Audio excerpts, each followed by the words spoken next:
Hello everyone, welcome back to my channel. दोस्तों, प्रस्तुत है आज की ब्रेकिंग न्यूज़। राज्य कर्मियों को 5 लाख रुपए तक कैशलेस इलाज की सुविधा। उत्तर प्रदेश में बच्चों के कोरोना वैक्सीनेशन की प्रक्रिया 3 दिन में छात्रों के खाते में भेजी जाएगी छात्रवृत्ति। मुख्य सचिव। कल हुई कैबिनेट के प्रमुख फैसले, बढ़ाया कर्मियों का मानदेय और भी दिए यह फैसले। कर्मचारियों को भी मिला न्यू ईयर का गिफ्ट, डीए में हुआ 3% की बढ़ोतरी। पहले कोरोना ने चौपट कर दी पढ़ाई, अब शिक्षकों की कमी से कोर्स अधूरा। बेसिक शिक्षा में 17,000 शिक्षकों की भर्ती अब विधानसभा चुनाव के बाद ही हो सकेगी। आइए देखते हैं दोस्तों खबरें विस्तार से। यहाँ दोस्तों आप देख पा रहे हैं खबरें विस्तार से किंग्समैन ये है यूट्यूब चैनल पर। राज्यकर्मियों को 5 लाख रुपए तक कैशलेस इलाज की सुविधा।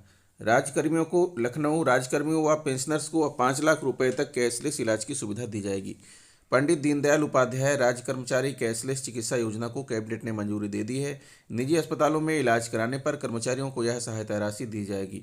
वहीं दूसरी ओर अब मेडिकल कॉलेजों और संजय गांधी पीजीआई जैसे विशिष्ट स्थानों में भी कर्मचारियों को मुफ्त इलाज की सुविधा दी जाएगी।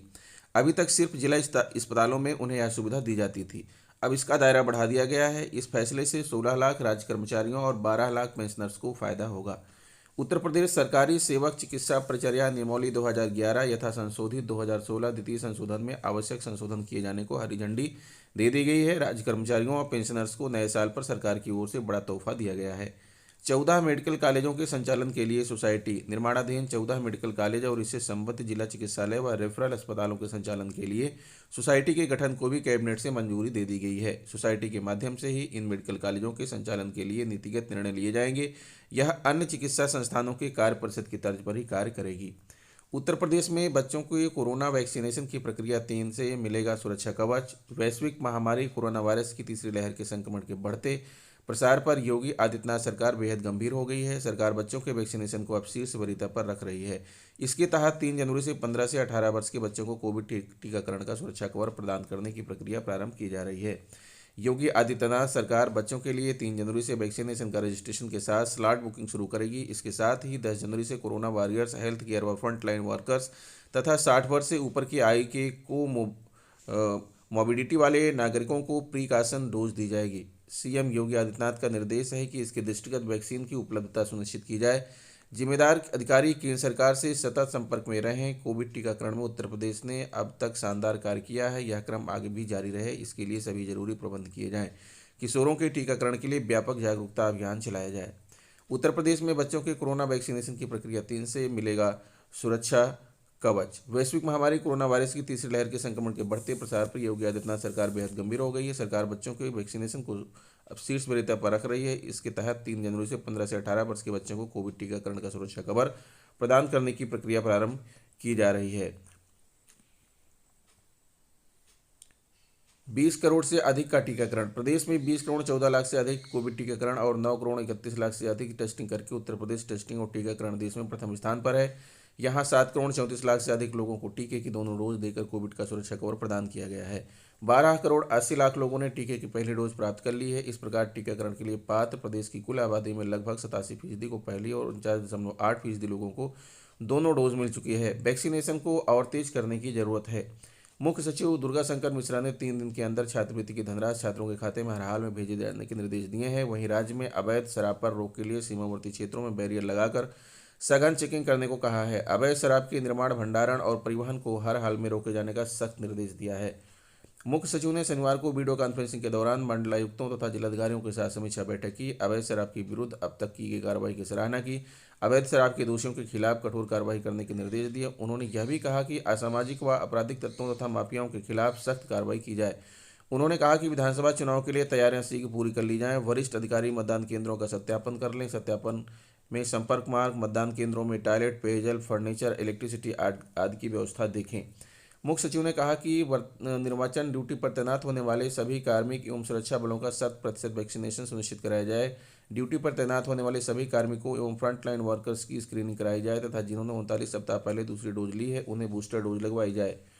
उन्होंने पुलिस एवं राजस्व विभाग से कहा कि जनता की शिकायतों को सुनकर तत्परता से निस्तारण करें। यह सुनिश्चित किया जाए कि जिले में कोई अप्रिय घटना न घटे।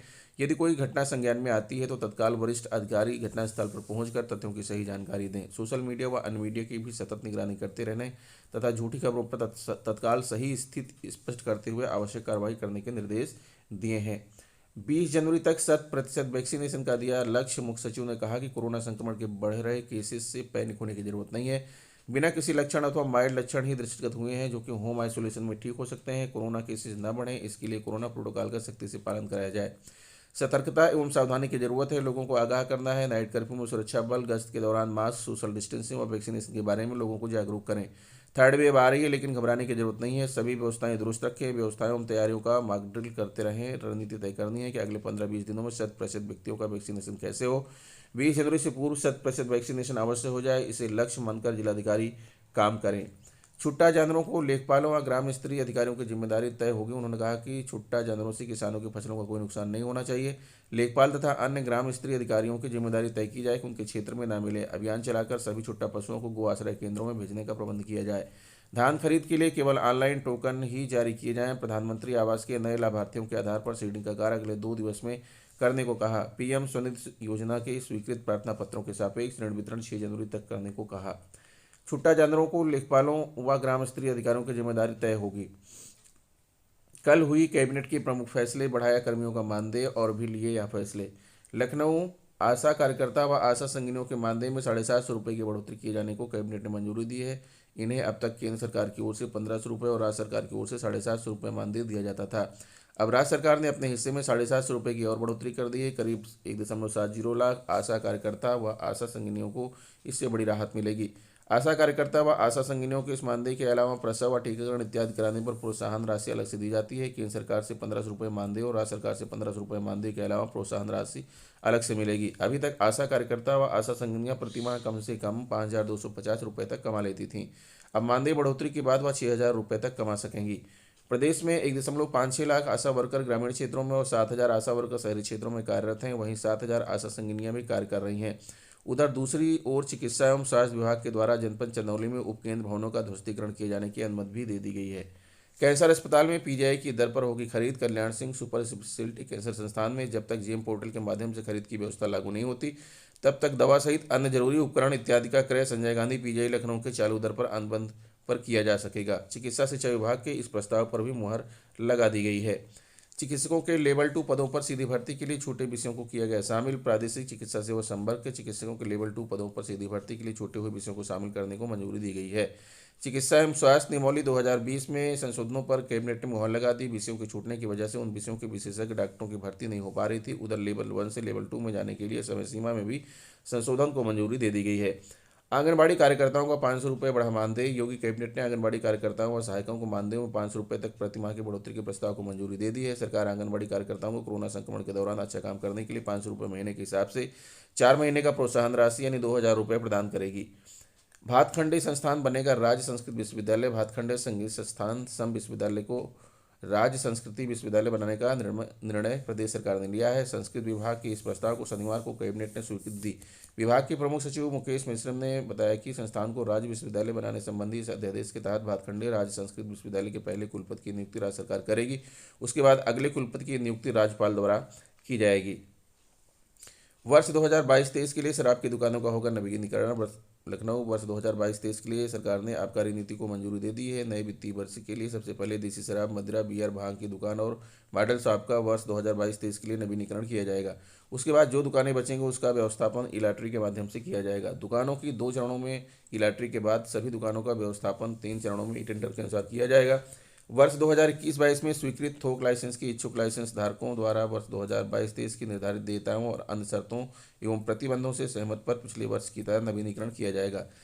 LL16 और LL17 लाइसेंस की फीस का निर्धारण किया गया है। LL16 का वार्षिक लाइसेंस शुल्क 50,000 रुपये और FL17 के लिए 25,000 रुपये निर्धारित किया गया है। देसी शराब की लाइसेंस फीस में कोई वृद्धि नहीं की गई है। विदेशी शराब, बियर, भांग की फुटकर बिक्री की दुकानों और मॉडल शॉप की लाइसेंस फीस 7.5% बढ़ाई गई है। बार लाइसेंस और माइक्रो ब्रिवरी के लिए एक साथ आवेदन करने पर सम्मिलित लाइसेंस फीस में 50,000 रुपये की छूट पहले वर्ष में दी जाएगी। देसी शराब पर लगाए गए 5 रुपये कोविड सेस को हटा दिया गया है।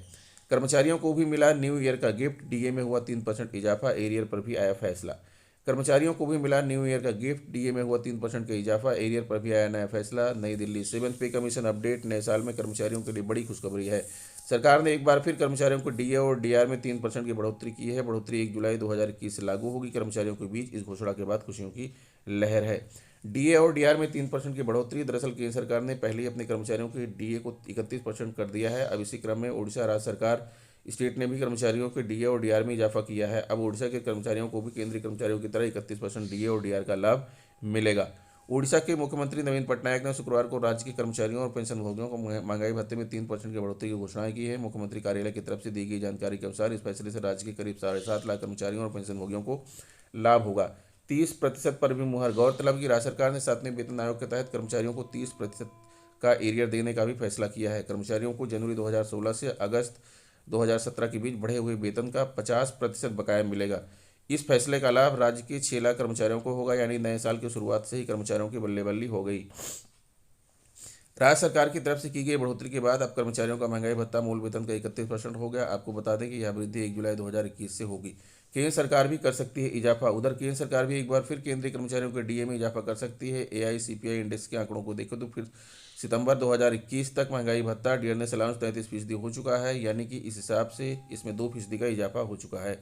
हालांकि अभी अक्टूबर, नवंबर, दिसंबर के आंकड़े नहीं आए हैं। उम्मीद की जा रही है कि इसमें 1% का और इजाफा हो सकता है। अगर दिसंबर 2021 तक CPI IW का आंकड़ा 125 तक रहता है तो महंगाई भत्ते में 3% का इजाफा निश्चित है, यानी कुल डीए 3% बढ़कर 34% हो जाएगा। इसका भुगतान जनवरी 2022 से होगा और केंद्रीय कर्मचारियों की सैलरी में इजाफा हो जाएगा। पहले कोरोना ने चौपट कर दी पढ़ाई, अब शिक्षकों की कमी से कोर्स अधूरा। जिले के राजकीय विद्यालयों में 200 शिक्षकों की कमी, आधी अधूरी तैयारियों के बीच परीक्षा देंगे विद्यार्थी। प्रतापगढ़, कोरोना की दूसरी लहर में 6 माह तक राजकीय विद्यालयों के बच्चों की पढ़ाई चौपट हो गई। अब शिक्षकों की कमी से उनका कोर्स पिछड़ रहा है। बोर्ड परीक्षा में अब काफ़ी समय बचा है, कम समय बचा है, लेकिन बच्चों का कोर्स पूरा नहीं हुआ है। शिक्षकों की कमी से कई विषय कक्षाएं नहीं संचालित हो पा रही हैं। मजबूरी में बच्चों को कोचिंग का सहारा लेना पड़ रहा है। ऐसे में आधी अधूरी तैयारियों के बीच ही बच्चे परीक्षा देंगे। जिले में कुल 21 राजकीय महाविद्यालय संचालित हो रहे हैं। इसमें 17 इंटर कॉलेज व 24 हाई स्कूल हैं। कोरोना की दूसरी लहर के दौरान विद्यालयों में पठन पाठन बंद कर दिया गया है। ऑनलाइन माध्यम से बच्चों को पढ़ाई कराई गई। हालांकि यह व्यवस्था उन बच्चों के काम आई जिनके पास स्मार्टफोन थे। कोरोना का कहर कम होने के बाद विद्यालयों में पठन पाठन शुरू हुआ तो बच्चों के चेहरे खिल उठे। अभिभावकों की बच्चों की पढ़ाई को लेकर काफ़ी उत्साहित दिखे, लेकिन कोरोना के बाद स्कूलों में शिक्षकों की कमी बच्चों के लिए मुसीबत बन गई। परीक्षा नज़दीक होने के बावजूद अभी तक विद्यालयों में पाठ्यक्रम पूरा नहीं कराया जा सका। शिक्षा विभाग के आंकड़ों के अनुसार राजकीय विद्यालयों में LT व प्रवक्ता मिलाकर 200 शिक्षकों की कमी है। अंग्रेजी विषय के 35, विज्ञान के 38, गणित की 40, हिंदी के 35 शिक्षक नहीं है। इसके अलावा गृह विज्ञान, कला, जीव विज्ञान के शिक्षकों की भी कमी है। इससे बच्चों की तैयारी प्रभावित हो रही है। सबसे ज़्यादा परेशानी बोर्ड परीक्षा की तैयारियों में जुटे बच्चों को हो रही है। वह कोर्स पिछड़ने से परेशान है। मजबूरी में अभिभावक अपने बच्चों को कोचिंग भेज रहे हैं। इससे अभिभावकों की जेब ढीली हो रही है। DIOS डॉक्टर सर्वदानंद का कहना है कि राजकीय विद्यालयों में शिक्षकों की कमी दूर करने के लिए शासन को पत्र लिखा गया है। बेसिक शिक्षा में 17,000 सहायक अध्यापकों की भर्ती अब विधानसभा चुनाव के बाद ही हो सकेगी। दरअसल बेसिक शिक्षा राज्य मंत्री स्वतंत्र प्रभार डॉक्टर सतीश द्विवेदी ने बीते 24 दिसंबर को 17,000 शिक्षकों की भर्ती की घोषणा की थी, लेकिन अब भर्ती का कार्यक्रम जारी नहीं किया गया है। सूत्रों के मुताबिक अधिकारी चाहते हैं कि 23 जनवरी को होने वाली TT में उत्तीर्ण अभ्यर्थियों को भी भर्ती में शामिल होने का मौका मिले, लिहाजा अभी तक भर्ती का कार्यक्रम जारी नहीं किया गया है। उधर जनवरी के पहले सप्ताह में आचार संहिता लागू होने की संभावना है। ऐसे में नई भर्ती नहीं निकाली जा सकती। आयोग आचार संहिता के दौरान भर्ती कराने की मंजूरी भी नहीं देगा। यदि आयोग ने भर्ती की मंजूरी दे भी दी तो परीक्षा परिणाम की घोषणा और नियुक्ति प्रक्रिया चुनाव के बाद ही पूरी हो पाएगी। तो दोस्तों, ये रहा आज का ब्रेकिंग न्यूज़। आशा करता हूँ कि वीडियो आपको अच्छी लगी होगी। अगर वीडियो अच्छी लगी है तो प्लीज़ मेरे चैनल को सब्सक्राइब कर लीजिए, बेल आइकन को प्रेस कर दीजिए। मिलते हैं आपसे नेक्स्ट वीडियो में कुछ नई जानकारी लेकर। तब तक के लिए नमस्कार।